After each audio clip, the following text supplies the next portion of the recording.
Okay, so good morning, everyone. So I have recorded here a short video, no? Yeah, I'll do my best nga ma-short ni siya on how you can upload an ICS file directly into your Google Calendar. Okay, so sama na siyang ICS file. So if you can see all my schedules here, they were not manually inputted katagsaon. Okay, I created an ICS file with the help of AI and import na ko diri and automatic na siya magawas.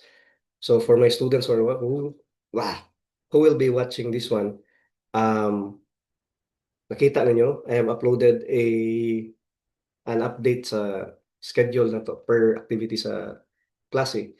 And I created an ICS file for that. So, kini siya is I have here an activity for my daughter, no?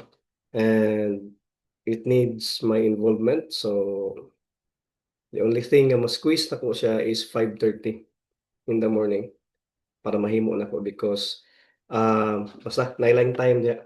Okay, so let's go to that. Assuming na download na ninyo ang ICS file, so kung na ICS file, let's share this again. Okay, so this here is an ICS file. Okay, kini siya. So, balik ta dire. No? Take note ha, 5:30 a.m. starting tomorrow, wala pa. Okay? So, yeah. Muna kong duty. So, let's go to settings. But before I forget, no, you have to make a calendar.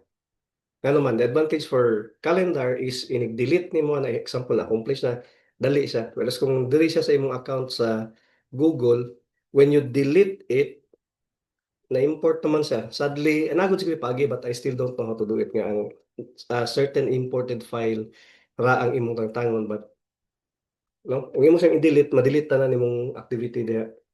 Okay? So mo ni siya.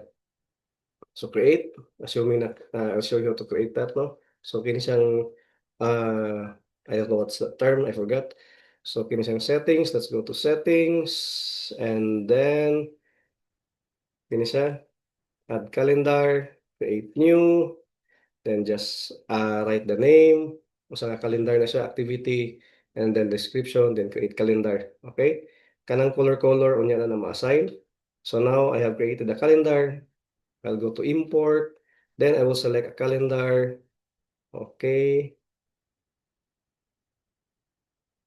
This one. So, and then I will import now the ICS file. Here. Open. Imported. So this is designed for 14 or 15 days. Okay, 14 days. Boom. Now we'll check if nasulod siya sa 5 a.m. to 5:30 a.m. Okay? There. 5:30 to 6:30. Kita niyo? Kining orange. Nakasam ng color, sir. Okay. So, nasa diha. So, that's it.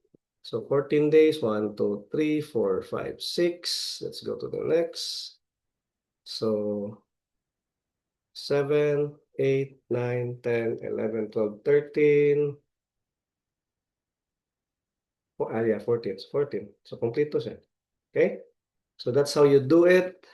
Um, Now, where did I get that? Or how did I make that? So, there, AI. No? Now, if you want to learn more about that, I have a course on how to do that. Okay. And I'll be posting links sa, uh, ako na-upload sa YouTube and I'll be posting link as soon as ma-finalize na ako. There are a lot of courses sa YouTube, no? I tell you, but say maka-overwhelm. And actually, wala ko mo YouTube, I use na lang AI pod. No? Okay, so thank you. That's how it is.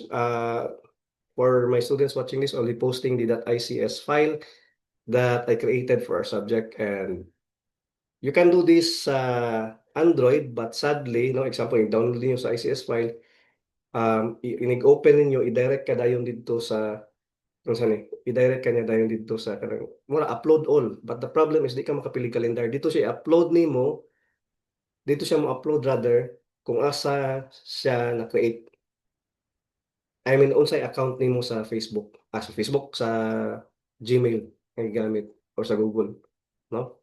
So example kini siya, how can I do? Okay, kana, no? Ah, see that? So currently naka-login ko diya. So diya sa automatic mag-save kung sa Android nimo is well.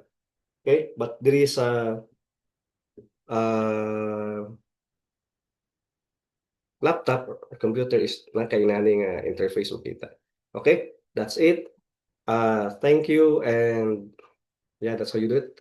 Review na lang. Okay. Thank you.